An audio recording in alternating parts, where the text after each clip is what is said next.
Pasangku di sini 2 jam mikir. Iya, apa harus dibikin ini, Di? Aku tuh pegang gue bencong di makam pahlawan pas kesel ya. Aku harus sampai kasih lu laki-laki ini. Mau kemana Mbak mau deh? Kau tanggung jawab, Pai? Iya Mbak mau. Ayo tanggung jawab kau memang.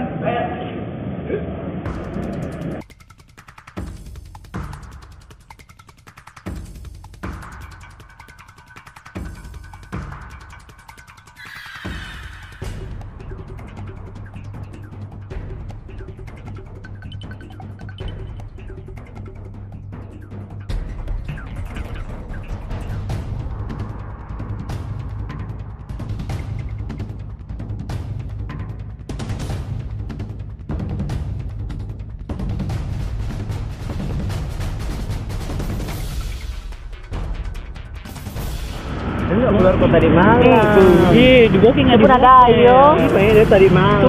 Ini sudah mau beli jam tangan. Iya. Oh, lebih cocok itu teh yang kalau begitu. Oh iya, tadi malam. Iya karena Buat kita jadi Dayo Bang. itu baju jak.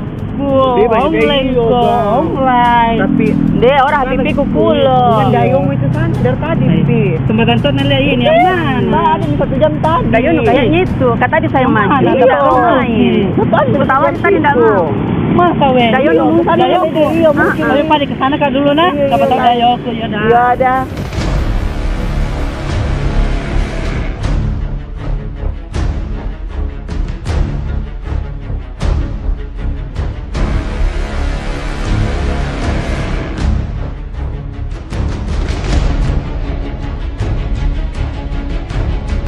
Di mana kini? Sini jadi kami. Ih, apa dibikin di sini? Sini di sini. Ih, dikasih pulang Pak Dek. Tidak sini kok. Sudah takut Kak. Kasih pulang mah kurang ayam, kasih pulang mah. Tidak.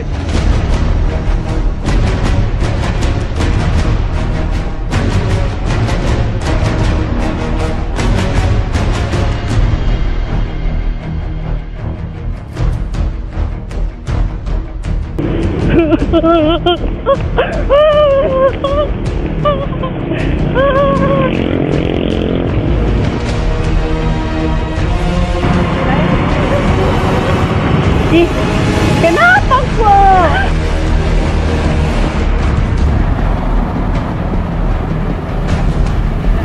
Benyol banyak lagi. Gua tahu.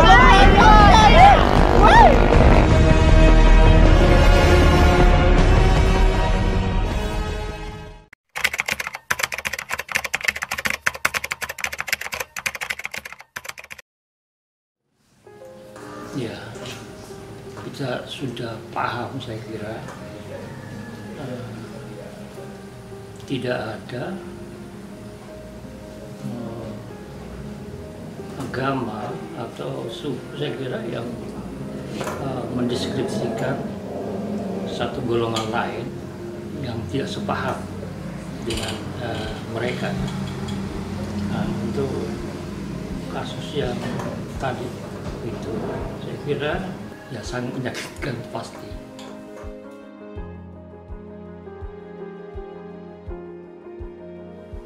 Saya kira itu akhir-akhir ini saja baru terjadi, karena di tradisi Bugis itu sudah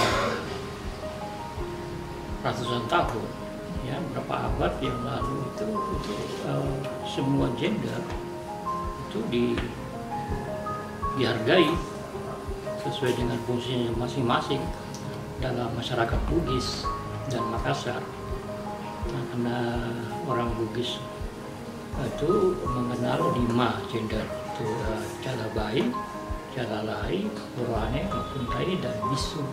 Dan itu mereka punya masing-masing porsi fungsi dalam satu masyarakat, satu kesatuan. Jadi saling menghormati. Nah, si kakak tahu itu sudah ratusan tahun.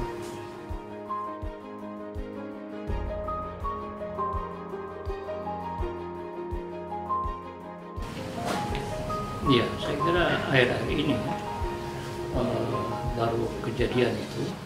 Dan ini saya kira bukan di Bugis Makassar saja, ya, jadi ada pengaruh-pengaruh dari luar, dan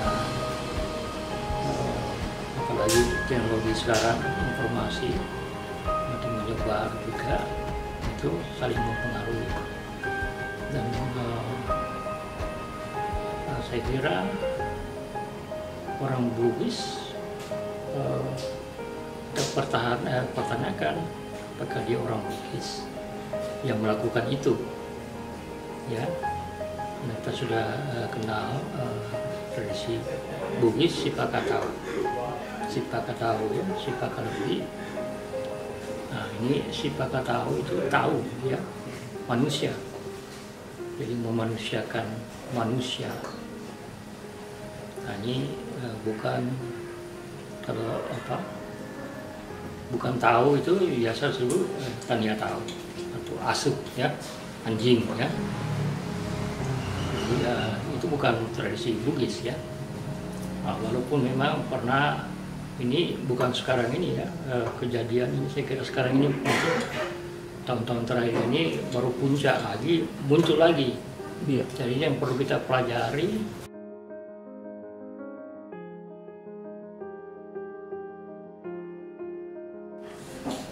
Ya, harusnya itulah bagaimana 5 gender ini diakui, ya, secara nasional minimal Sulawesi Selatan itu.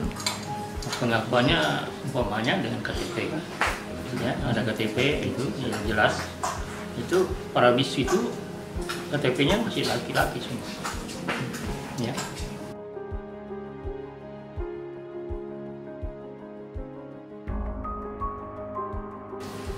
Ya, mari kita kampanyekan 5 gender yang punya peranan dan setara, dan kesetaraan. Saya kira itu, dan bagaimana berdialog dan berkolaborasi dengan orang-orang yang selama ini menentang.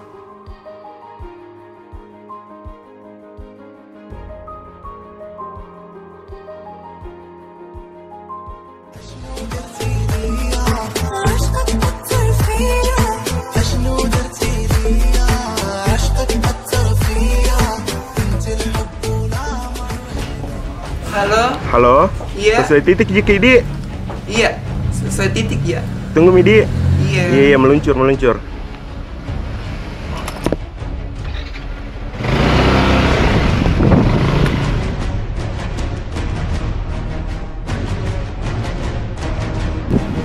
Halo. Halo Pak, di mana Mak? Bisa kita menunggu sebentar Mbak? Makan Kak dulu sebentar Mbak Di. Oh, sehingga kita makan. Banyak Pak, makan dulu, nggak buru-buru ya. Iya. Makasih Mbak Di. Iya.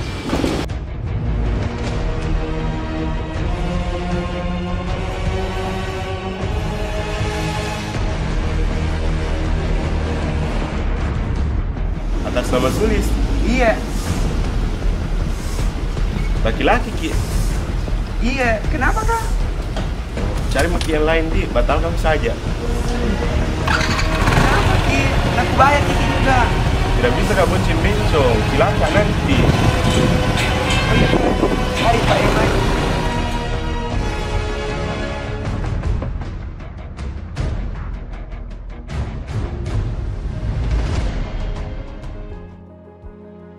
Assalamualaikum warahmatullahi wabarakatuh. Jadi yang pertama saya kira Tuhan atau Allah Subhanahu wa Ta'ala itu menciptakan seluruh makhluknya di muka bumi ini, itu semua ada manfaatnya, ya.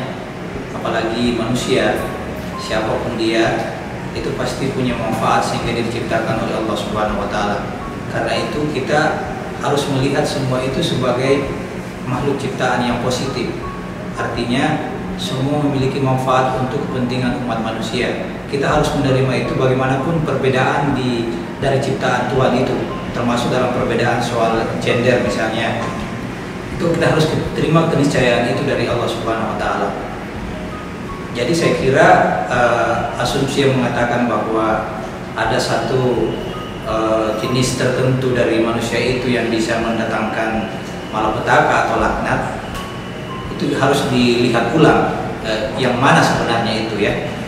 Karena di dalam agama sendiri, khususnya dalam fikih, itu dikenal tentang kelompok-kelompok yang kita sebut sekarang ini misalnya sebagai waria ya.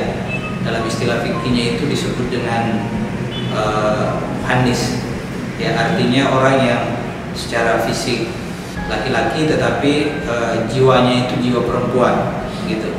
Nah, mereka diberikan tempat oleh fikih ya, khususnya mereka yang disebut dengan muhannis hilka itu, artinya muhannis atau sifatnya seperti itu karena kodrati gitu. Nah, kelompok seperti ini memang sejak dari lahir itu memiliki sifat yang berjiwa perempuan tetapi kemudian fisiknya laki-laki.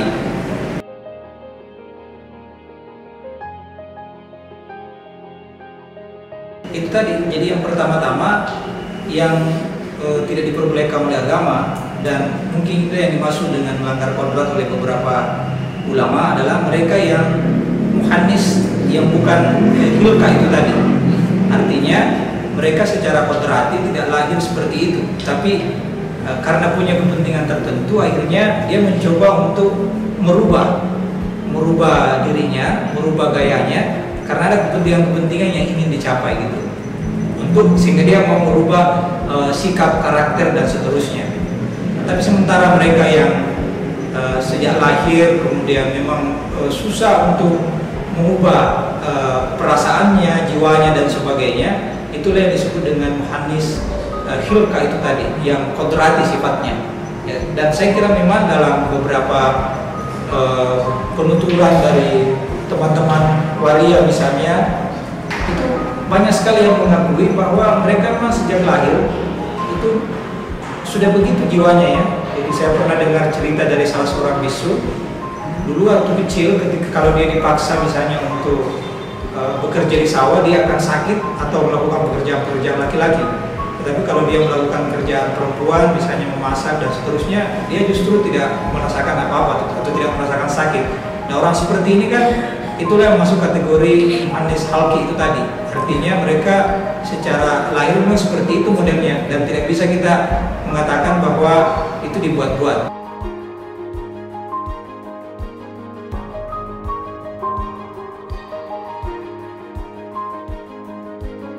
Dalam agama itu jelas sudah diatur ya, bahwa agama itu turun atau syariat itu diturunkan untuk melindungi hak-hak dasar dari manusia.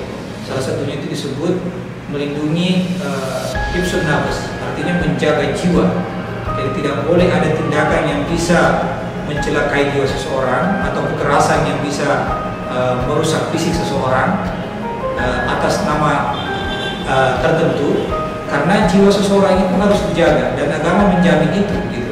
Dan saya kira juga dalam konteks negara kita dijamin haknya untuk hidup ya, dan aman hidup di negara ini tanpa membedakan agama, tanpa membedakan jenis kelamin dan tanpa membedakan gender. Semua berhak untuk hidup damai, dan karena itu saya kira kekerasan terhadap siapapun termasuk kelompok yang karena perbedaan gender itu tadi atau perbedaan orientasi seksualitas, saya kira tidak diperbolehkan baik oleh agama maupun oleh negara kita sendiri atau aturan dari negara kita itu.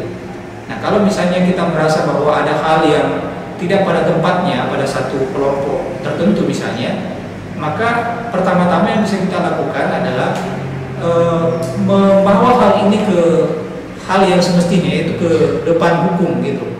Nanti di depan hukumlah diuji apakah seseorang itu bisa dikategorikan bersalah atau tidak bersalah gitu ya.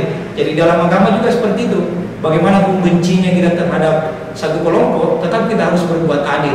Jadi untuk menentukan itu bahwa ini salah atau tidak salah, atau menetapkan satu keadilan, mau tidak mau persoalan tersebut harus dibawa ke depan hukum. Nanti hukumlah yang akan menentukan bahwa seseorang itu salah atau tidak salah dalam konteks kita bernegara di Indonesia ini.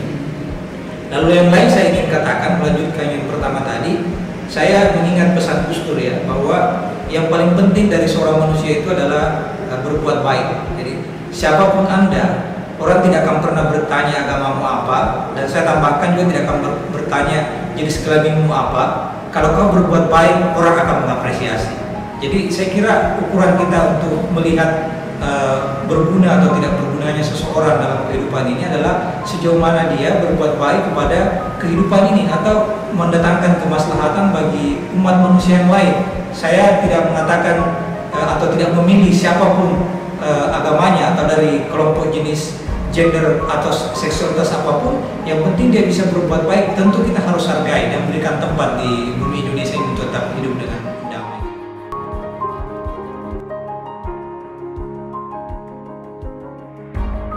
Ya, jadi ya seperti yang saya sampaikan tadi, kepada siapapun itu Islam mengajarkan kita untuk membawa, atau agama apapun saya kira ya, mengajarkan untuk membawa kasih sayang, cinta, rahmat terhadap kelompok yang berbeda, dan terhadap kelompok yang berbeda secara gender dan seterusnya. Itu kita agama mengajarkan untuk membawa kasih sayang, rahmat dan seterusnya kepada mereka.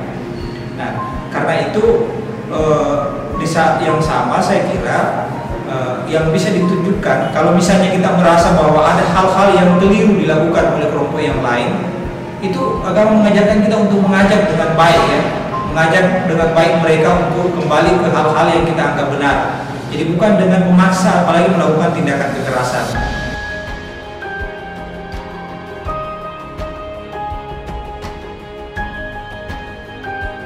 Pesan saya yang pertama, agama ini mengajarkan tentang cinta dan kasih sayang ya. Dan karena itu mari kita sama-sama menerapkan ajaran agama itu. Jadi kita mencintai seluruh manusia tanpa memilah-milah, tanpa memilih siapapun itu, dan tanpa membeda-bedakan jenis kelaminnya, tanpa membedakan agamanya dan seterusnya. Yang kedua, saya kira saat ini kita semua meyakini bahwa semua makhluk di dunia ini diciptakan oleh Allah. Sudah ditentukan bahwa diciptakan dengan masing-masing perbedaan dan kriteria yang tertentu yang melekat pada dirinya. Karena itu kita harus terima perbedaan-perbedaan itu tanpa harus membencinya, karena perbedaan itu sendiri sudah ditentukan oleh Tuhan yang Maha Kuasa. Oke, terima kasih. Assalamualaikum warahmatullahi wabarakatuh.